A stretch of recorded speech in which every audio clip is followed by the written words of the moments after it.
Thank you, Etaipai, for letting me share my screen. Thank you, Jerry. Thank you, Shelley, for your guidance. I would also like to say thank you to Gaur Costas and Sanjay Bai for sharing me their pictures about the cemetery. I would begin with showing you a video documentation that has been done around these cemeteries. So I'm going to talk about the three cemeteries here, begin with British, Dutch and Armenian. So the oldest cemetery here is the Armenian, which is around 1500, Dutch is 1600 and the British is around 1700. So this is the British cemetery. In Surat, we also call it as an English cemetery. Um, this cemetery is sitting on the total square meter area around 800 to 900, and there are 250 graves on record. It is also known as Alampana, which means Bacha, or which means a place where you can come and rest. So during the 17th century, when East India Company merchants settled in the Surat city, and at that time it was actually controlled by the Mughal Empire. So the most important aspect, I would say, that where English cemetery has been impressively built up, was built up by the brick and the stucco tombs were established here, and the style and the nature of these monuments provided an insight into the cultural interaction that took place between the English merchants and the local population, as well as indicating that the political aspirations of the East India Company officials. A description of these tombs earliest was 1649, which is followed by a discussion of the origins. Then origins of the cemetery, then the chronology of the tombs, and the identity and the status of the dead. It is shown how the adoption of this Indo-Islamic architecture styles from the earliest tombs was modified during this 18th century, and by the increasing use of Western architecture features in line with the growing British power in India during that period. There were a lot of modification and changes happened. Also, it says that during this changing attitude of British visitors, a lot of um, uh, changes were actually done by parallelly between this 17th to 20th century. Um, I would start with a brief description of the distinguished architecture style of few of the important tombs in this British cemetery, and which I would like to begin with the tomb of Geral Ungar, where if you will see the the the mausoleum is actually strangely enough that it has original inscription and it's been actually enhanced, or I would say developed by a lot of detail and intricacy of Dutch and Britishers as well as of that time. To to address these cupolas which are actually massive in size, I would say approximately in the diameter of 40, I would say 12.5, 12.2 meters by 7.6 meters respectively in the diameter, and they are supported by the pillars, and the round interiors are the galleries reached by the flight of the many steps. The translation of this inscription is done on Latin and mostly on a large marble slabs. The upper compartment of the mausoleum has also been followed with some inscriptions which would say about the whole, maybe the history of the person, or also about the importance what they hold during the affair in Surat. So yeah, so this is one of the interior of the mausoleum, and where you can see those decorative arrangement happening on the top of the um, cupolas. Still, it's in the original condition. I mean, the use or the colors which been used are not being withered. Um, so the site, overall, the site is actually being looked after by Archaeological Survey of India, and the other body is intact. So the restoration happens now and then according to the ruins, which they have to fix it, I think, in every year. This is the Dutch and Armenian cemetery, which is also was known as Gulam Falia, and which sits on approximately the square meter of 1500. Gulam means prisoner or slave, and Falia means street. So, interesting bit of this cemetery is that there was an Armenian chapel, which is this one, and this chapel used to hold a very old Bible, which is been missing, as being said by the guys over there. So yeah, this is an overall structure of the Dutch mausoleum. So carry on with the location of the cemeteries.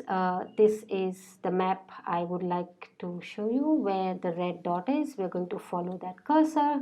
It's located on the western coast of India near Gujarat. This is Surat, and the outline what you're looking here is Katargam, which is one of the suburb in Surat. This is the Dutch cemetery, and this one is the Latin and Armenian, and this one is the British cemetery.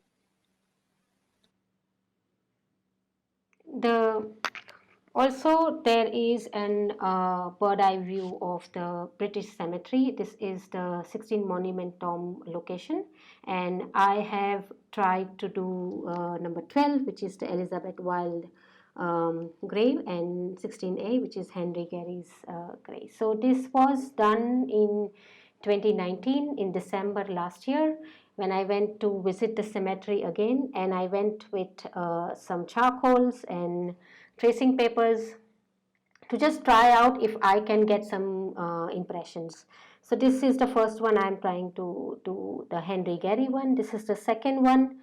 The interesting bit of these rubbings were all the three graves which I have tried to trace it out are actually located in a different area and even on a proportion. So the first one was actually intact, mounted inside the structure.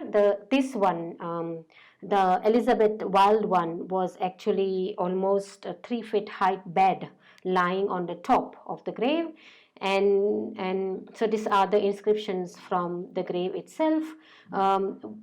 This slab was having approximately 4 different styles of lettering. I would say it had a high contrast Roman to the I would say black letter or an English lettering style. This is the Armenian chapel, where on the floor they have mounted all the stones, and I'm just trying to get an impression from one of the stones. This was around 1779 slab.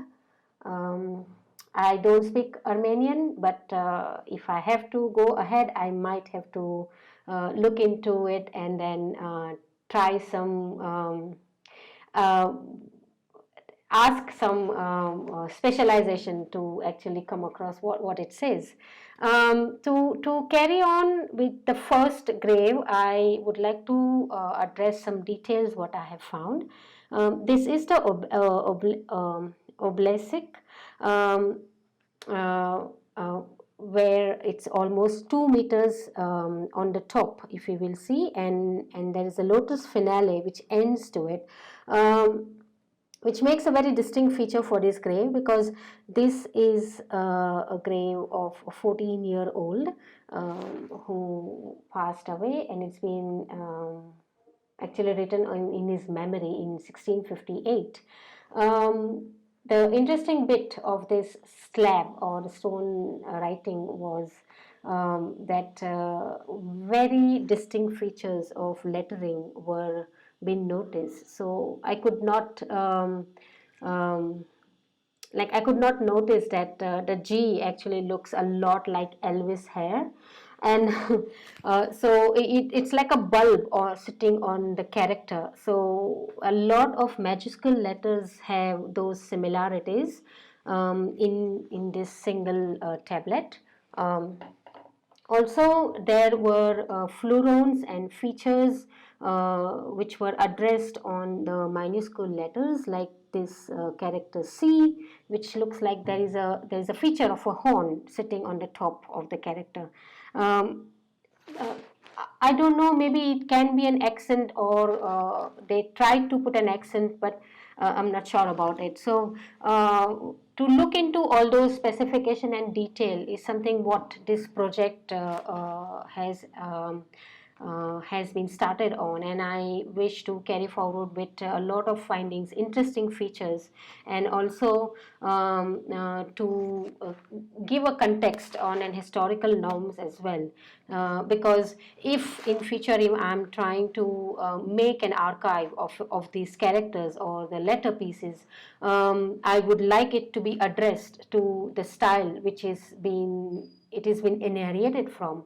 So I would say that when I was making a speculation and trying to figure it out, where would these styles will be approaching from. So it addresses that Edward Cooker, who was a 1600 centuries engraver and a writer, who was actually a lot influenced by Italian and French designers at that time, was I am guessing that he might have his style might have been addressed by the engravers who have might been chiseled or carved these slabs.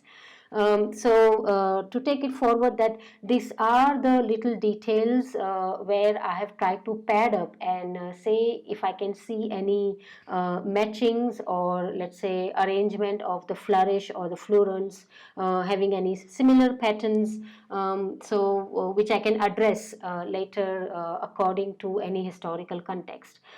These were several S, like minuscule S, I would say, been addressed in the tablet itself. It's almost 8 styles, almost 10 styles of the characters. There were 2 different lowercase g's.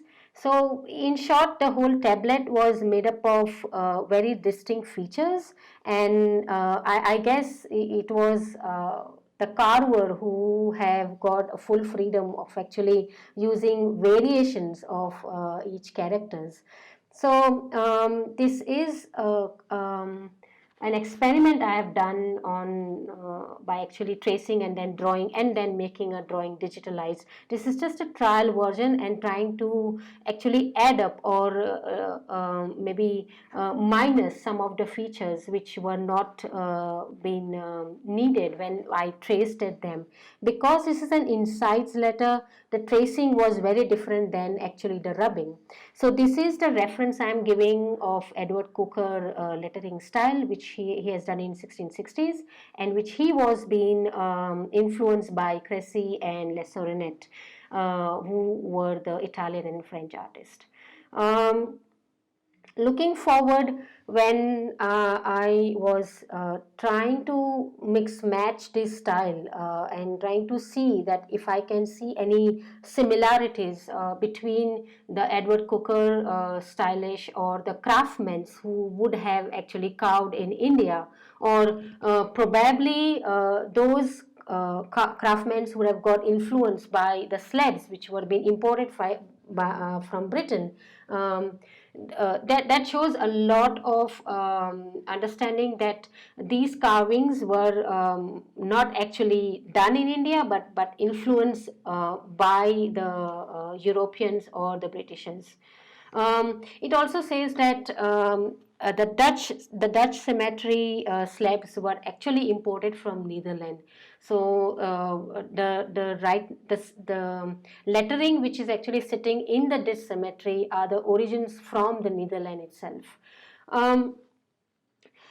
Also, to reflect that when I am creating a metadata for this cemetery, it's very important for me to address this historical context, which aims and gives a reflection that how this design might have flourished and how this design would have carried forward, and also would have been influenced by many Indian artists or Indian craftsmen, because such florons we can see with in Mughal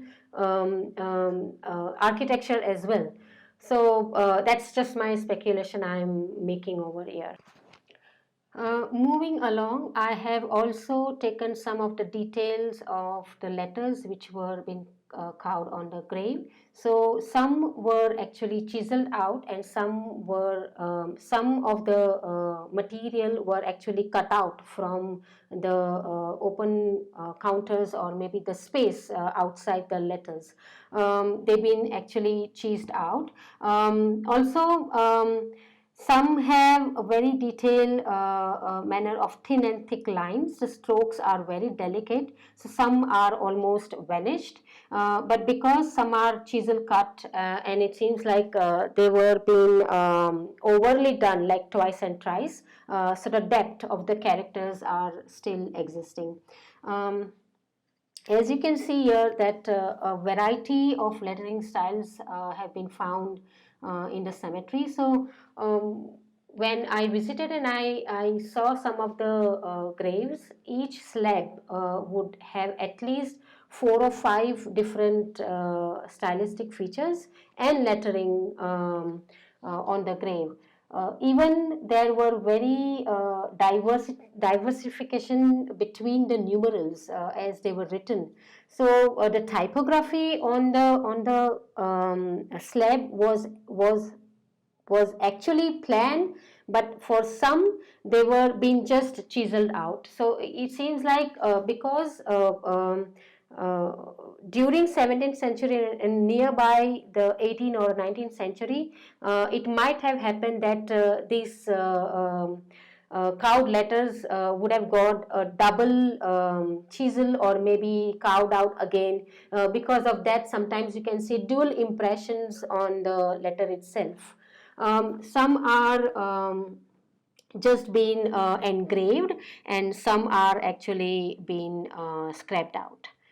So looking at those details and thinking that how these data which I would like to collect, or to make a file or an archive is a big question. And also why I would like to do that, because as you see, the cemetery is almost falling apart, and yes, it has been looked after, but it has been looked after from a structural point of view, not from the lettering point of view. So if you will see, even if the structures are maintained but not the lettering, here I have noticed that some of the kids were actually playing on the sleds where the writings were there. It is also a place for sleeping, and yes, it is also a place for nature to grow. So this scenery what you're looking here is like the whole land of the grave, and maybe some of the graves are actually sitting underneath the shrubs or the plants as well. These are some of the fragments of the graves fallen apart. This is first one is in a marble, second one is in granite, and the third one actually is the chisel out. It is cemented, so that means half of the cement is running over the letters itself. This is the broken grave. Almost it is falling apart. The slab is sitting on it. And that's a stone slab is sitting on it, and yes, there were a lot of cigarette butts and matchsticks and so and so. So I am open for questions, suggestions, and feedback for this project, because I really think that this cemetery needs a good refurbishment and an archive. Thank you for listening me, and looking for a chat.